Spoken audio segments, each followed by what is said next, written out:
I tell you, this is already a dangerous year in a dangerous world. You've got Russia fighting in Ukraine, getting desperate, threatening the West with nuclear weapons, China threatening war over Taiwan, Iran, their ally, sending over drones to Russia, and also, apparently, signs are secretly working on their nuclear weapon. And the United States Congress has appointed 5 people now to review President Joe Biden's national defense strategy to make sure the US is ready for anything. And one of those people is a regular guest on my show who joins me now, General Jack Keane, a retired 4-star general and former Vice Chief of Staff for the US Army, is now chairman for the Institute for the Study of War.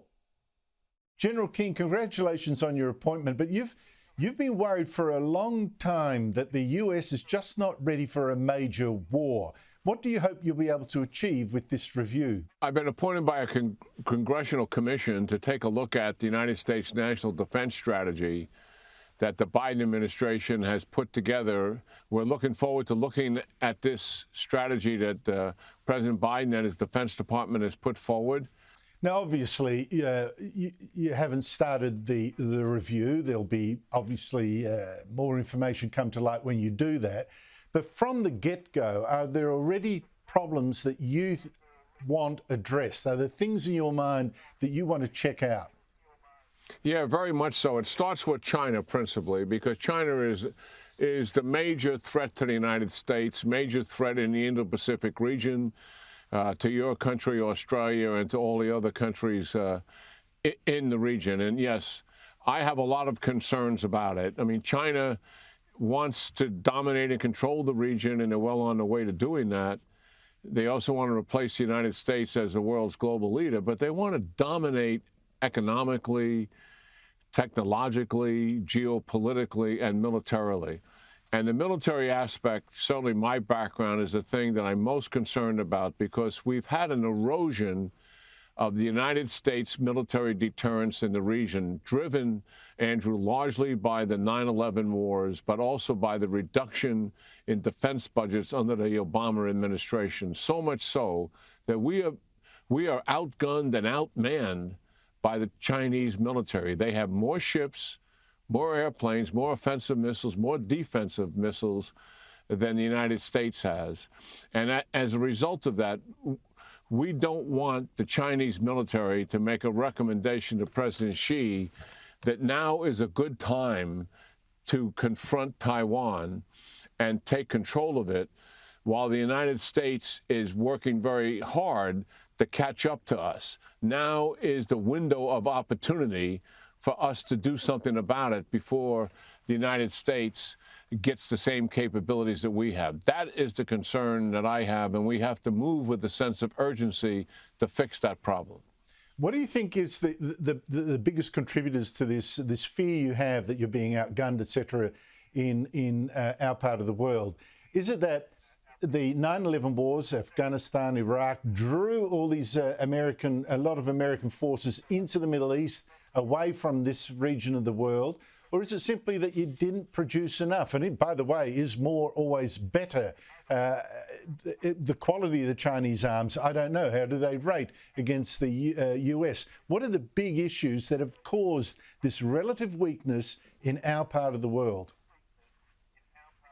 First of all, credit the Chinese military. I mean, they are the fastest, most rapidly growing military in the world. They have accelerated their activities, particularly under President Xi, and they have developed advanced technologies in terms of hypersonic missiles that the United States is still in the testing phase.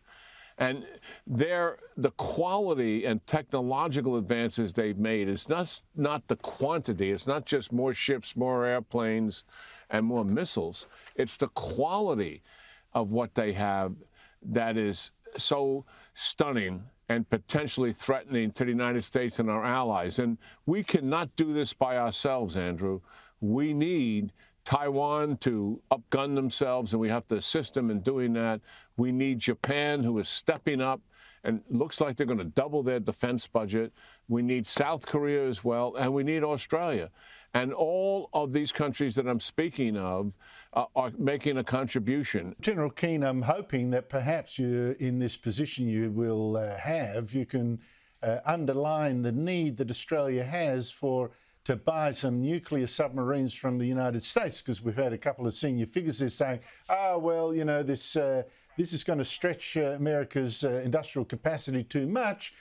Maybe we shouldn't be giving Australians that help. But we desperately need these nuclear subs, and we need them fast. There is huge bipartisan support to the agreement that the United States, Australia, and the United Kingdom have made about developing nuclear submarines for Australia.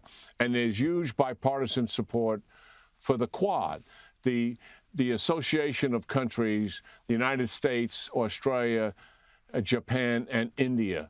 And China has taken notice of both of these alliances that have formed. I'm absolutely convinced the United States will continue to support Australia having nuclear submarines. The UK will stay in that as well. We're moving in the right direction as far as I'm concerned, Andrew. Just finally, I'm out of time, but I'm interested in your opinion. Ukraine, it's coming up to a year since Russia invaded. We're a month short of that. Ukrainians have for months been pushing the Russian army steadily backwards. We thought there might even be a collapse in the Russian forces, but last week Ukraine suffered its worst loss since the invasion. The Russians fought back, recaptured the town of Soledar in the east. That victory, though, was not actually from the Russian army, but from a mysterious private army called the Wagner Group and led by Yevgeny Prigozhin, as a billionaire close to the Russian President Vladimir Putin. Some say he could even replace Vladimir Putin after this victory. What can you tell us about this army that's been recruiting murderers and rapists from Russian jails and shooting any of them that wouldn't fight? Here, by the way, just before you answer, is Prigozhin talking to an African recruited from a Russian jail? С мест не столь отдаленных. Правильно понял? Да? За что, по контракту. За что сидели там? Не рассказывай, не рассказывай. Это не надо, у нас никто не спрашивает. Да. Интересно. За что? Как воевал, надо задавать вопросы. А за что сидел, это не вопрос. Ну как воюет тот? Tell us about this Wagner Group, General Keane. Yeah, Wagner Group is a private firm that's funded by the Minister of Defense in Russia. They started out being mostly all former Russian soldiers, many of them special operation soldiers, and they were used in Crimea and in eastern Ukraine. They've been used in Mali, in northern Africa, and they've been used in Syria for years. What they have resorted to now, because they expended most of the former military people that they've had in this private firm, and when you think of them of like the Russian military under another name, but they had to resort out of desperation to bringing out prisoners and convicts to launch this attack on Soledar. They're capable of winning a battle or taking a town, but they're not capable of being decisive in terms of the country overall. The Russian military, by the way, is largely defensive for the last few months along a 1,300-kilometer defense line. And the reason they're doing that is to conserve their strength. They've recruited and mobilized 300,000. Putin's only put 150,000 in the field. He's conducting a very aggressive air campaign to cripple the Ukrainian economy, to certainly defeat the Ukrainian and people and destroy the physical infrastructure. We believe they're preparing for some kind of offensive in 2023 because he's going to recruit and mobilize another 500,000. Where Putin in his mind is protracted war for sure, cannot take over Ukraine in 2023, and he believes he can outlast the Ukrainians because he has more people, not necessarily more equipment, and he can outlast the United States and the Europeans and the Australians, the Japanese, and the South Koreans who are also assisting Ukrainians. That is where his head is, and what the United States and others who are helping Ukrainians have to do is help the Ukrainians conduct a major offensive this year to take more territory. They actually think they can take most of it. Nobody knows the answers. There's a lot of military experts that don't think they can.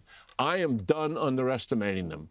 What we need to do, if they think they can do it, give them the needed weapons and equipment to do that very thing. They have the opportunity. It's the only way, Andrew, to relieve the enormous suffering that the Ukrainian people are undertaking. The only way to stop the killing and the suffering is to defeat the Russians inside Ukraine. If they're not able to do that, then it's protracted for years and the suffering continues. So true. General Jack Keane, thank you so much. Again, congratulations on your appointment, and may good come out of it. Thank you so much indeed for your time. Oh, great talking to you, Andrew, as always.